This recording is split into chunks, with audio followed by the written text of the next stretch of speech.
to Academy Award nominee, Delroy Lindo.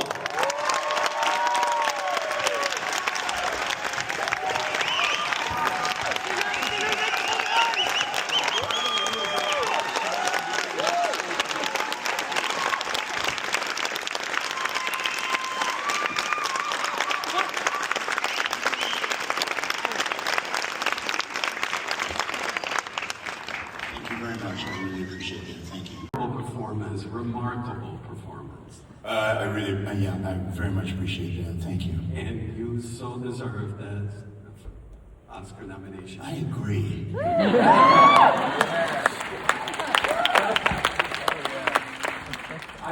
My first question is, this is a stunning film with so many memorable scenes, but to me, the first time we've seen you, your introduction is stunning. The setting, that it feels like it's your home, that is like, it feels, tell us about that scene. You referring to it as my home is, I find really interesting because, very apt, because this is, you've seen the film, right?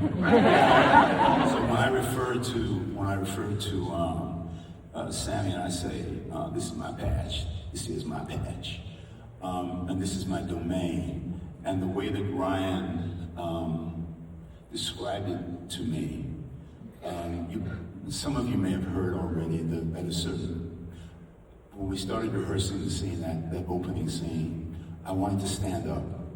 At a certain point, I said, Brian, I want to stand up at a certain point. He said, no. He didn't use the word domain, but he said, this was my patch of the world. This is where I don't remember how he put it, but basically he was saying, this was my turf. And so the fact that you refer to it as my home, it feels very, very apt to me. This is very much where I belong, where I do what I do, and Sammy, the young musician coming in and attempting to infiltrate that space, infiltrate my home, as you say, is something that I'm not putting up with. But he explained to you why he didn't want you to, because you sit on an apple box. Yeah.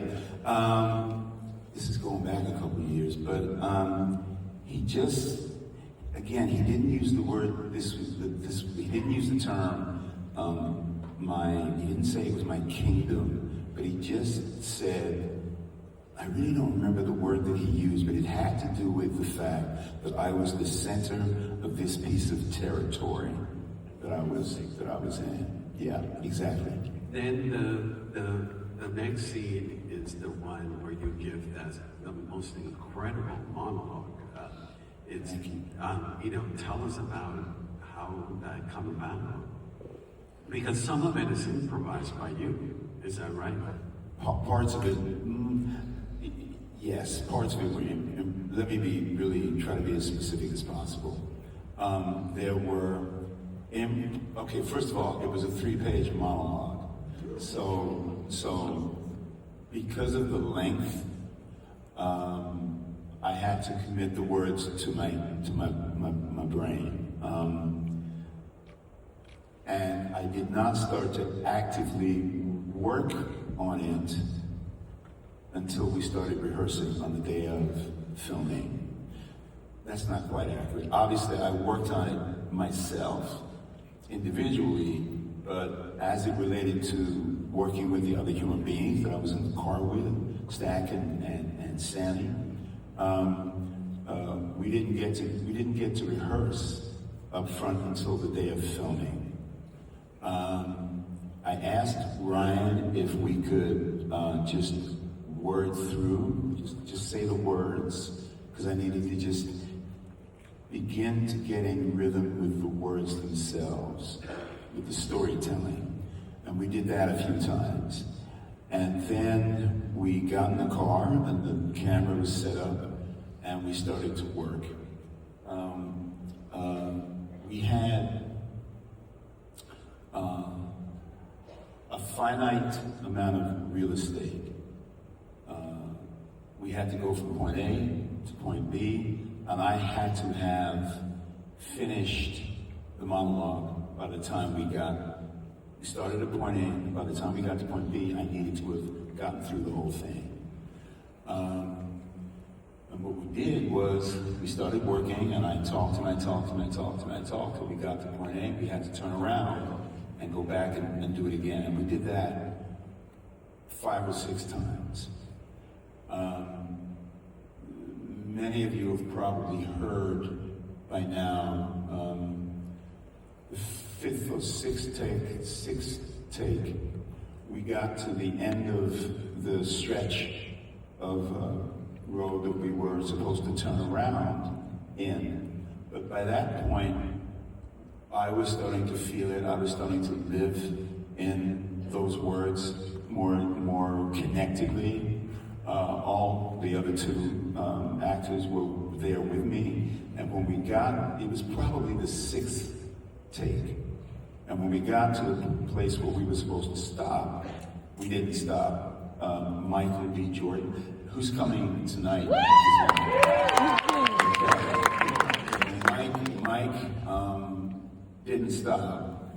He veered off onto a dirt track, and he allowed the scene to keep going. That gave the scene more time to breathe, to live, to exist, and it became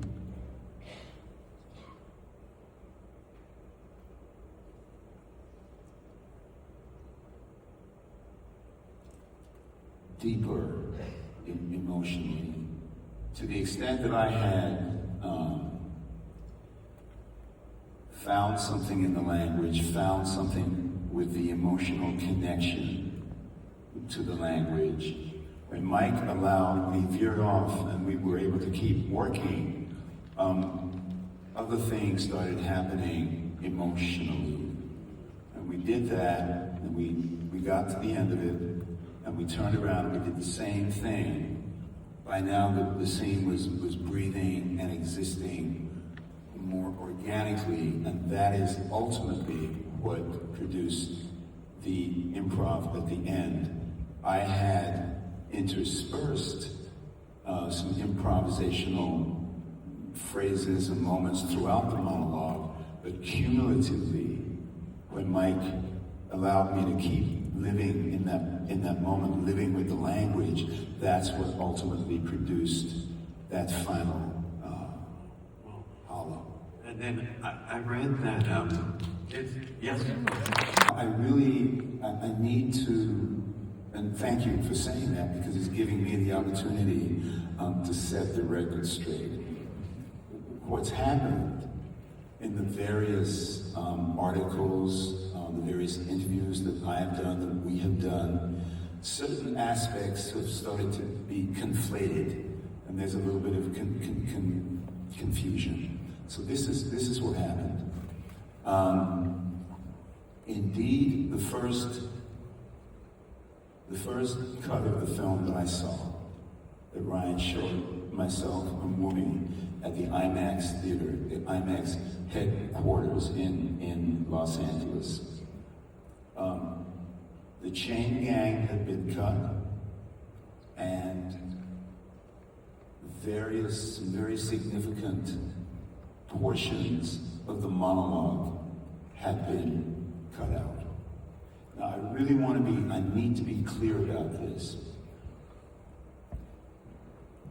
Ryan didn't cut those portions of the film because he wanted to.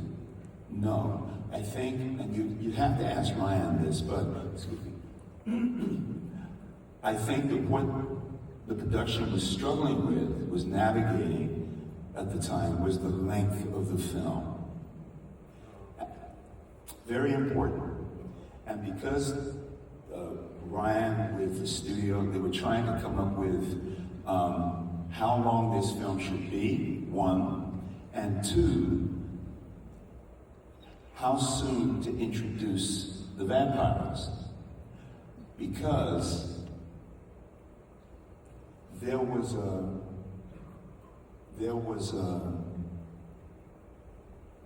were discussions, and I was not in the room, so I'm shaky ground right now. But there were discussions having to do with how to market the film, what kind of film is this to present to the audiences. And at some point, at a certain point, there were various discussions about, okay, how soon do we introduce the vampires? So, the cutting of the chain gang scene and the cutting of certain portions of my monologue came about, I believe, as a result of the fact that Ryan and the studio were grappling with what to have in the film and what not to have in the film.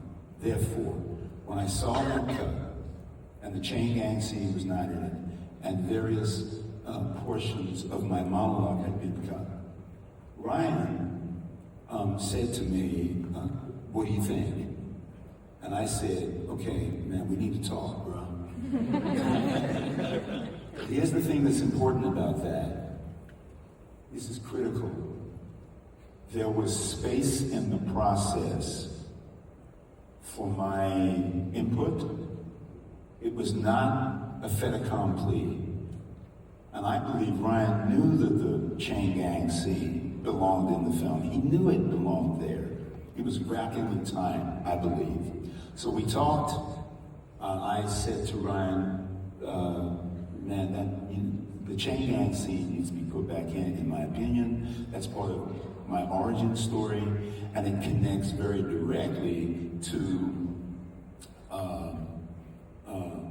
some of the things that I say in the monologue. Not only narratively, but emotionally. It's part of my origin story. You can't cut that.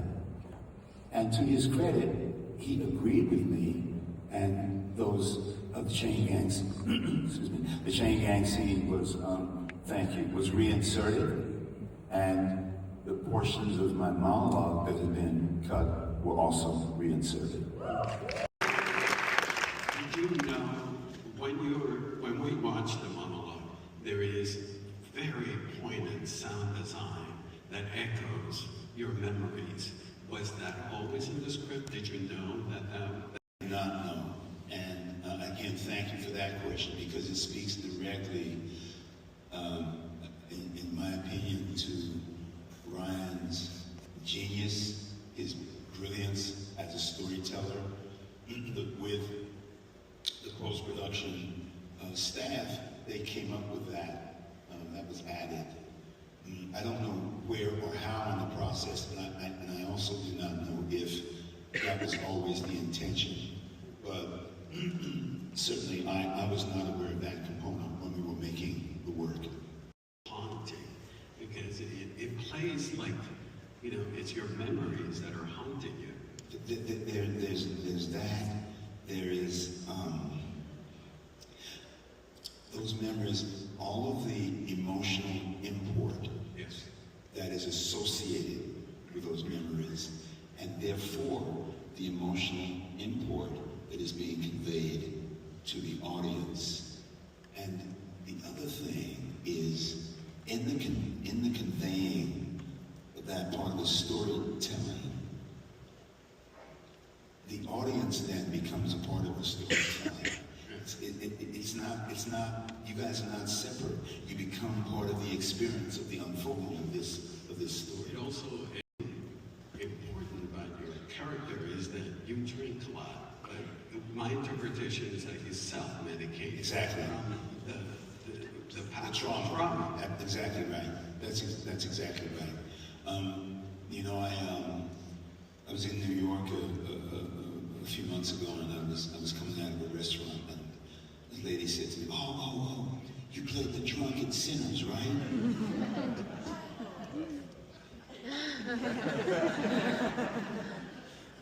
Well, I didn't respond because, right?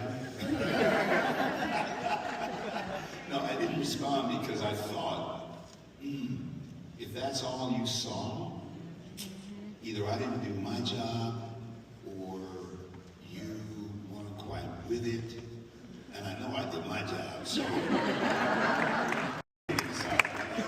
yeah, the self-medicating is there's a story there, there's a narrative there. So it's not just a question of being a drunk. And Ryan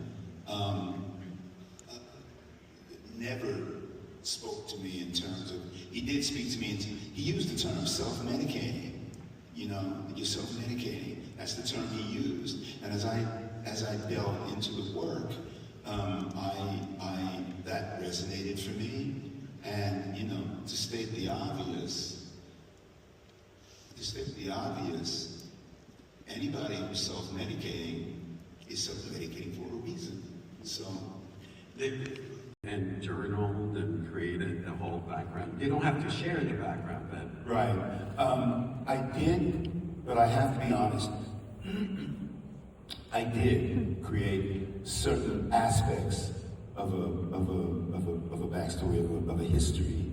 It was not as voluminous as I did an interview this morning, and the gentleman asked me about West Indian Archie and Malcolm X, and I was telling him that for that film, for that person, I created a voluminous backstory up to and including when Malcolm walks into Small's Paradise in New York, and I'm sitting there at the table with my two friends, and on Malcolm X, I created every single thing that had happened to me up to and including that moment, sitting at the table. For Delta Slim, it was not as voluminous, but I gave myself markers, historical markers in my life.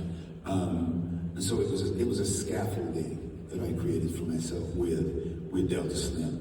to fulfill my curiosity, what is the role of women in Delta Jim's life? Because I mean, there's hints in your performance of. Okay, so the first thing that Ryan did was he sent me 2 books. A book called Blues People by Amiri Baraka, who was Leroy Jones when he wrote the book. So there was Blues People, and then there is a book called Deep Blues. Robert Palmer. And when I read those books, what became very, very evident to me in terms of the lifestyle of these musicians, women, their relationship with women was a constant. And in their relationships with, now obviously I'm making a very broad generalization right now, but there were particular musicians, blues musicians, who had these relationships with women, and they were really complex because of the itinerant nature of their lifestyles.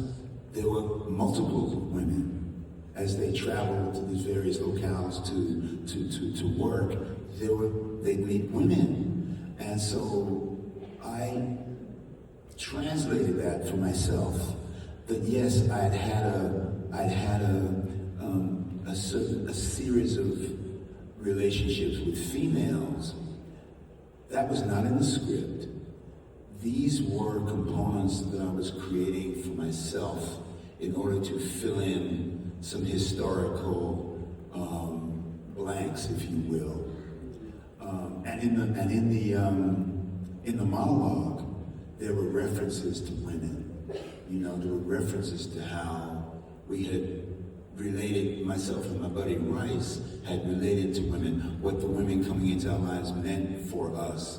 And they were mentioned in passing. He didn't dwell on it, but all of those things translated for me emotionally and contributed to the emotional heft, the emotional gravitas of what I was saying. Tell us, what was it like for you from the performer's point of view to be part of that music continuum sequence that is a jaw dropper?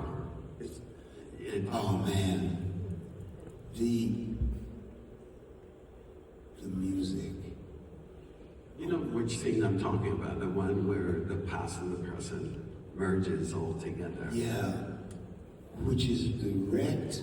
Such a brilliant, such an extraordinary scene, right? Yeah. He's presenting. Ryan, as storyteller, is not only presenting a musical history, he's presenting a cultural history, he's presenting a generational continuum as it manifests in the music. But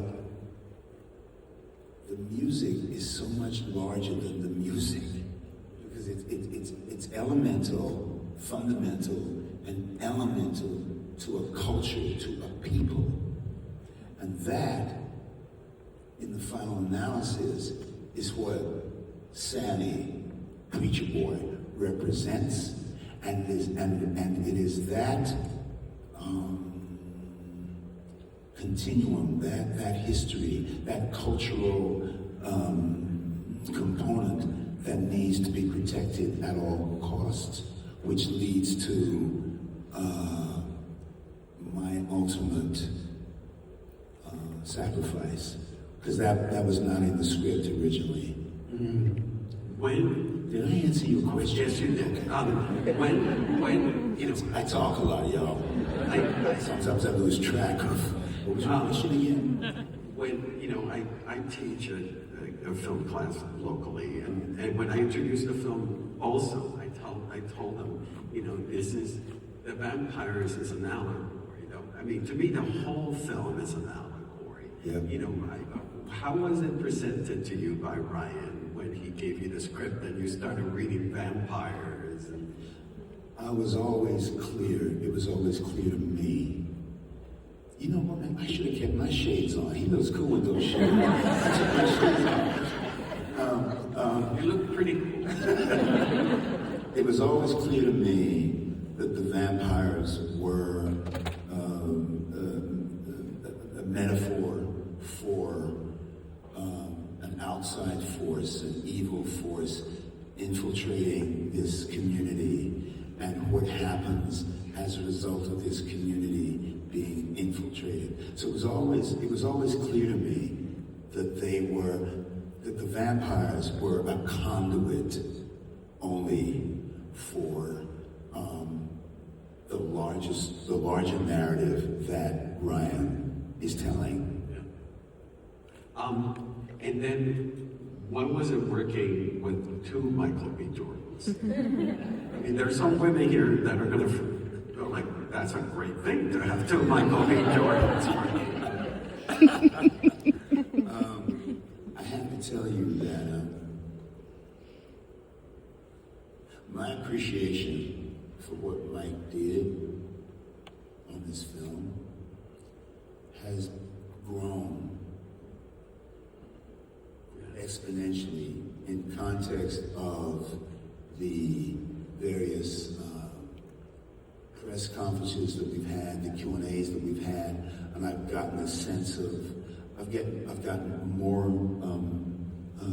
a specific sense of how Mike worked on the two human beings, right? Because the reality is, when we were filming, and I hope I don't sound, when we were filming, I was so intent on my contribution to the narrative that I didn't, it's not a question of, clearly Michael B. Jordan is a fine actor, clearly. When we're working together, Mike's doing his job, I'm doing my job, and we come together and we work. All of the actors, we're working, we're each doing our jobs to make this narrative live and breathe. It was not until we started doing press for the film, and I would sit across from Mike, I'd sit next to Mike, and hear him deconstruct how he worked on it. how he brought those. I mean, the twin consultants that he worked with, literally the difference in shoe size that he wore because he wanted to feel differently in his shoes between smoke and stack, which in turn created a different relationship to the earth, right? So my answer to your question is, when we were filming, there was never a moment when we were filming that I didn't believe the human being that I was existing next to. The two. It was effortless, and when I say effortless, I don't mean that we, look, for all the actors in the room, you guys know acting is hard. Doing this work is hard and it's challenging. But when it becomes effortless, seamless, it's when you are working with really fine talent and you're all doing your jobs and making a piece of material live and breathe. And that was the experience working with Mike. It is since we started doing press for the film that I have an even greater appreciation for what he did. When we were working, I was so focused on what I had to do and working and existing with these other human beings that were in the space with me. You know, one doesn't take the time to say, "Oh, wow, that's good." You're there and you're doing it. You only notice when it's not so good. And I never, ever with Mike, with all of my castmates, ever had a moment where I felt it was so rich. It was a really prodigious experience all the way around. You were done wrong by not being nominated for Five Bloods, and does this now Oscar nomination balance things out in your world? You know, it's apples and oranges, and what I mean by that, it really is apples and oranges. They're two very separate experiences.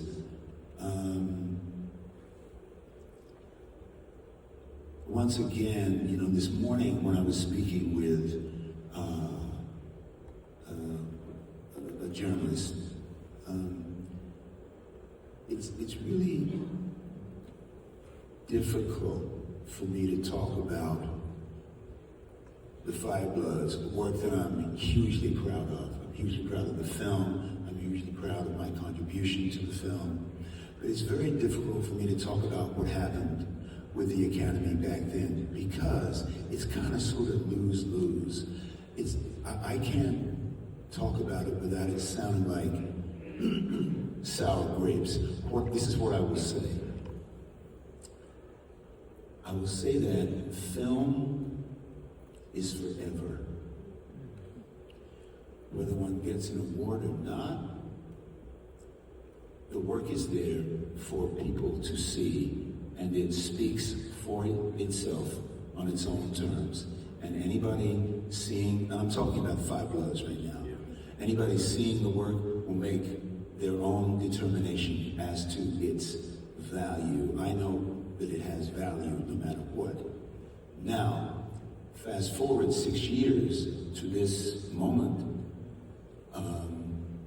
it is special to be nominated. Now, I have become more and more and more appreciative of this moment because so many people are happy for me having gotten this nomination. And that means the world, in addition to what I feel personally, it just means the world to me that so many people have genuine joy and are happy for me, and that's contributing to how special this particular moment is, particularly given, I feel, so strongly about Sinners as a piece of work. Still feel very strongly about Five Bloods, but I feel very strongly about Sinners and how special a piece of work that it is. So to get this nomination in that context is a very positive, beautiful thing. I want to tell you that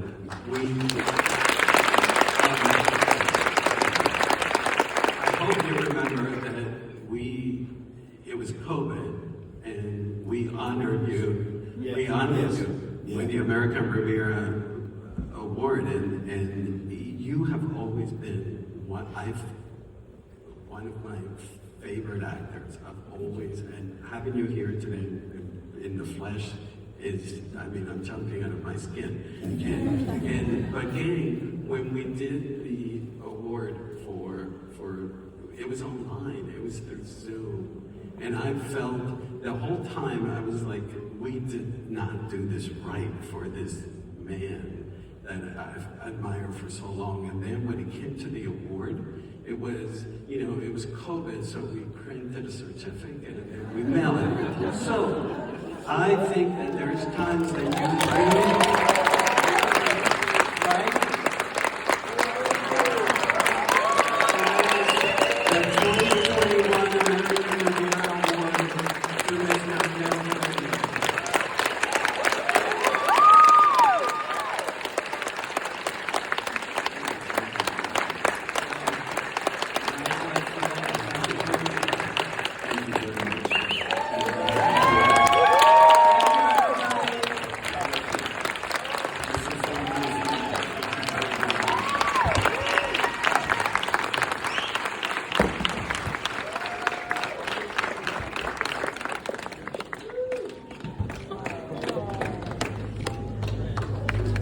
We love you, Mr. Lindo. We love you. We love you. We love you.